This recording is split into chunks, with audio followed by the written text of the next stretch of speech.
नमस्कार मुलांनो, आज मी तुम्हाला एक स्टोरी सांगणार आहे. ती पण बॅक्टेरियाची. आपण बाहेर जातो, मग बाहेर हवा असते. आपल्याला माहिती आहे, आपण तोंड खोलतो, मग ते आपल्या तोंडात जाते हवामुळे. मग ती इकडे जाऊन पोटामध्ये जाते. मग आपण जंक फूड खाल्लं, बाहेर जाऊन हॉटेलमध्ये गेलो, मग जंक फूड खाल्लं, मग ते आपल्या पोटामधलं पूर्ण जंक फूड कारण की ते त्यांना जंक फूड आवडतं. आणि जर आपण हेल्दी फूड खाल्लं, जसं की भाजी चपाती, ॲपल बनाना, व्हेजिटेबल्स, ब्रोकोली, मग ते एक बाईट घेऊन खाता, मग त्यांना चांगलं नाही लागत.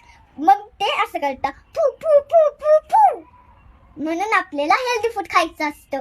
मग जर आपण जंक फूड खाल्लं, मग ते खाता पूर्ण पोटामधलं, आणि त्यांना खूप आवडते, ते खूप खुश होते. आणि ते मग नंतर काय करते, पोटामध्ये जंक मारते, मग आपलं पोट दुखतं. म्हणून हेल्दी फूड खावं. कोण खातं पोटामध्ये?